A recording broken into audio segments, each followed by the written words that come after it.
स्वागत है आप सभी का हमारे YouTube चैनल हिंदी निबंध विद महक में। तो बच्चों, आज हम लोग भारतेंदु हरिश्चंद्र जी पर उनका जीवन परिचय लिखेंगे और साथ ही साथ समझेंगे। और मैं यहाँ पे बहुत ही आसान तरीके से भारतेंदु हरिश्चंद्र जी का जीवन परिचय आप लोगों को समझाऊंगी। तो सबसे पहले हमें क्या करना है, ब्लैक और ब्लू पेन आपको यूज़ करना है। तो मैं यहाँ पे ब्लैक पेन, रेड पेन और ब्लू पेन का यूज़ की हूँ। तो यहाँ पे हम भारतेंदु हरिश्चंद्र जी हेडिंग डाल देंगे। उसके बाद में यहाँ पे हम जीवन परिचय डालेंगे ब्लैक पेन से। उसके बाद में यहाँ पे मैं हाईलाइट करके कुछ लिखी हूँ। तो देखिए मैं यहाँ पे क्या लिखी हूँ। तो यहाँ पे भारतेंदु हरिश्चंद्र जी का नाम लिखी हूँ, मतलब नाम डाली हूँ ब्लैक पेन से। जन्म, फिर जन्म स्थान, पिता, माता, मृत्यु, मतलब पिता का नाम, माता का नाम और मृत्यु। तो एक स्केल लेके यहाँ पे इसको एक लाइन, सीधी लाइन खींच लेंगे। उसके बाद ब्लैक पेन से नाम डालेंगे। जब हम ये इतना डाल के लिखेंगे, बोर्ड के एग्ज़ाम में अगर क्लास 12th में हो आप, तो आप इस तरह से अगर लिखोगे तो आपको पूरा का पूरा मार्क्स मिलेगा। और नाम यहाँ पे मैं इनका रेड पेन से लिखी हूँ, बट ये गलती आप कभी मत करना। यहाँ पे आपको रेड पेन नहीं यूज़ करना है। मैं आप लोगों को समझाने के लिए यहाँ पे रेड पेन का यूज़ की हूँ, क्योंकि ये ज़्यादा दिखाई दे, हाईलाइट ज़्यादा हो जाए। और आपको भी हाईलाइट ही करके लिखना है, बट ब्लैक और ब्लू से हाईलाइट करना है, रेड पेन का यूज़ नहीं करना है। तो नाम है, तो यहाँ पे हम लिखे हैं भारतेंदु हरिश्चंद्र। जन्म 1850, जन्म स्थान मतलब इनका जन्म कौन सी जगह पे हुआ, तो काशी में हुआ था। अब इनके पिता का क्या नाम है, पिता का नाम गोपाल चंद्र और गिरिधर दास। यहाँ पे गिरिधर दास क्या लिखा है, मतलब इनका निक नेम जो नहीं बोलते हैं, उनको गिरिधर दास के नाम से जाना जाता था, लेकिन इनका रियल नेम जो है वो गोपाल चंद्र है।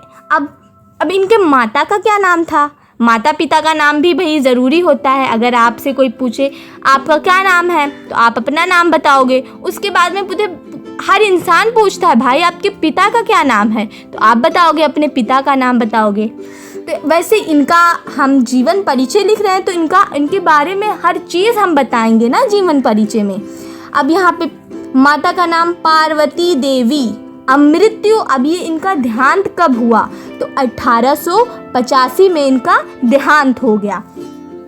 अब इतना अगर हम इतना लिख दे रहे हैं, ऐसे हाईलाइट करके अगर आप लिख दे रहे हो एग्ज़ाम की कॉपी में या बोर्ड की कॉपी में, तो आपको 100% 6 नंबर डन है।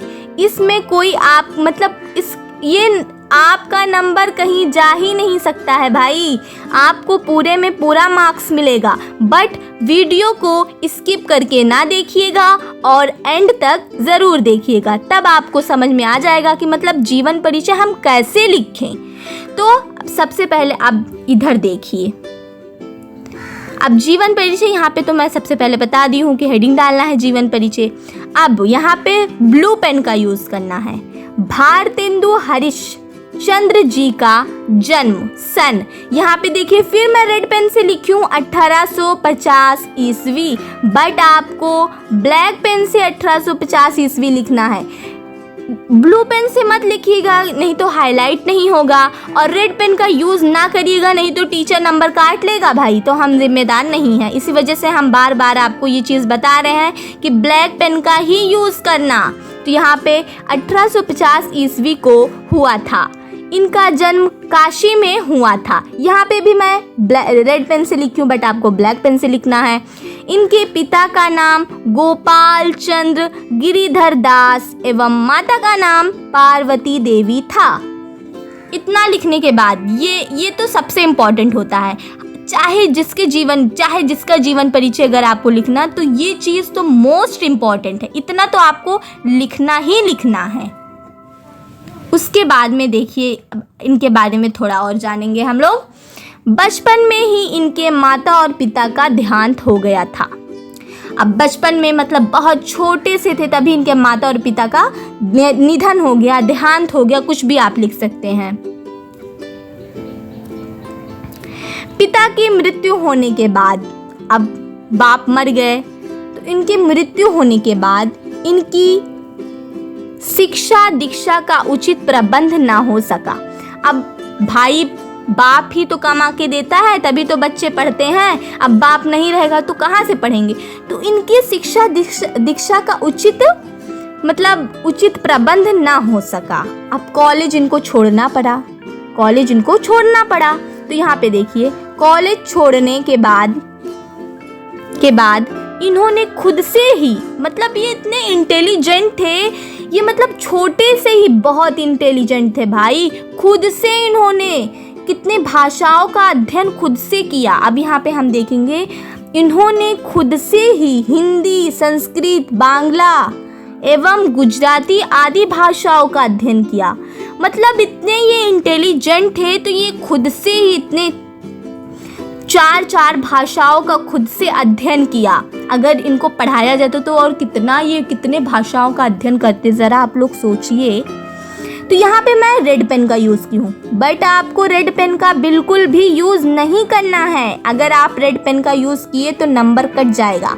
मैं आपको बार बार, इस वजह से आप लोग समझ रहे होंगे मैम क्यों बार बार बोल रही हैं। मैम इसलिए बार बार बोल रही हैं भाई, ताकि आप लोगों का नंबर ना कटे। इसी वजह से मैं इतनी मेहनत से आप लोगों के लिए वीडियो बना रही हूँ, ताकि आप लोगों का मार्क्स ना कटे।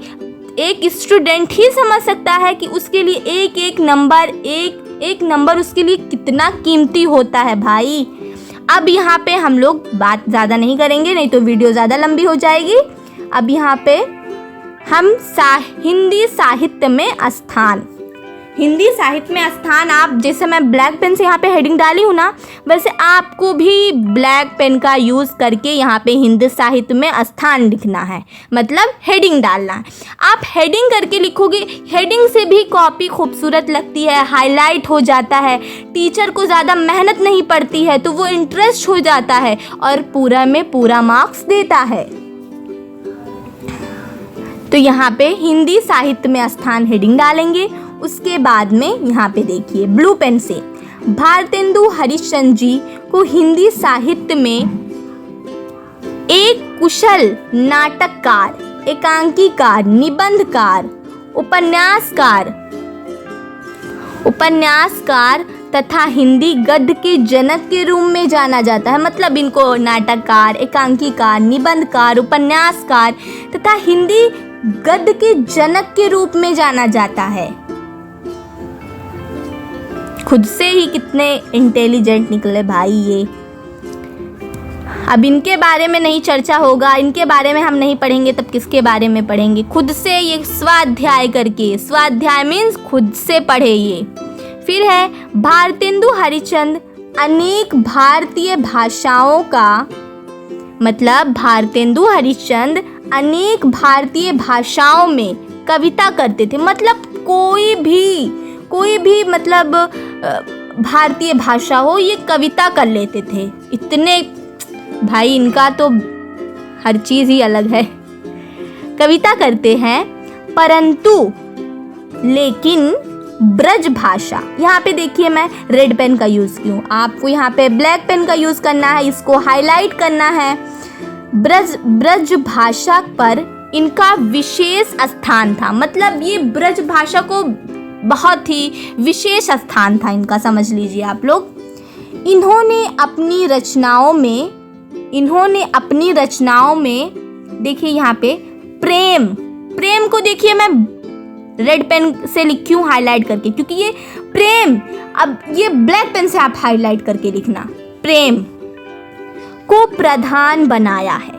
मतलब भारतेंदु हरिश्चंद्र जी ने जो कुछ रचनाएं लिखी हैं, इन्होंने अपनी रचनाओं को प्रेम को प्रधान बनाया है। अब देखिए, अब इनकी मृत्यु सन 1885 को हो गई। 1885 को देखिए, मैं यहाँ पे रेड पेन से लिखी हूँ, बट रेड पेन का यूज़ बच्चा बिल्कुल भी नहीं करना है, यहाँ पे ब्लैक पेन का यूज़ करना है। आप लोगों को मैं इस वजह से समझा रही हूँ, बार बार इस वजह से बोल रही हूँ कि आप लोगों का मार्क्स ना कटे। एक नंबर आप लोगों के लिए कितना इम्पोर्टेंट है, एक नंबर बहुत इम्पोर्टेंट है आप लोगों के लिए। इसी वजह से मैं मेहनत करके आप लोगों तक वीडियो पहुँचा रही हूँ। आप लोग देखेंगे, समझेंगे, तभी ना आप लोग लिखेंगे, इसी वजह से। अब देखिए यहाँ पे रचनाएं, यहाँ पे देखिए मैं फिर रेड पेन का यूज़ की हूँ, बट आपको ब्लू पेन का यूज़ करना है। हेडिंग रचनाएं ब्लैक पेन से लिखना है। देखिए रचनाएं ऐसे ब्लैक पेन से हेडिंग डाल देना। उसके बाद में देखिए प्रधान, देखिए ना मैं यहाँ पे आप लोगों को समझाई हूँ कि प्रेम को प्रधान बनाया है। अपनी रचनाओं में इन्होंने प्रेम को प्रधान बनाया है। अब यहाँ पे देखिए प्रेम माधुरी। अब ये प्रेम क्या है? सब्जेक्ट, प्रधान हिंदी में इसको बोलेंगे, इंग्लिश में अगर हम इसको बोलेंगे समझेंगे तो सब्जेक्ट। बट यहाँ पे हम लोग इंग्लिश नहीं हिंदी पढ़ रहे हैं, तो हिंदी पढ़ रहे हैं तो प्रेम को हम प्रधान कहेंगे। तो सबसे पहले इन्होंने प्रेम, अब माधुरी, प्रेम माधुरी, इसी को जोड़ देंगे, प्रेम माधुरी। प्रेम तरंग, प्रेम फुलवारी, प्रेम प्रलाप इत्यादि और मतलब इत्यादि लिख देंगे। मतलब और बहुत सारी रचनाएं हैं, लेकिन यहाँ पे हम तीन चार रचनाएं तो लिखना इम्पोर्टेंट है। और देखिए ऐसे ही अगर आप ऐसे ही बोर्ड की परीक्षा में या फिर 11th की पेपर में कॉपी में अगर आप इस तरीके से जीवन परिचय लिखते हैं तो आपका टीचर एक भी मार्क्स नहीं काट सकता है। बट आपको इसी टाइप में इसी तरीके से लिखना है, यही तरीका एकदम सही है। तो बच्चा अगर आपको ये वीडियो पसंद आई हो तो चैनल को सब्सक्राइब करना, वीडियो को लाइक करना। धन्यवाद।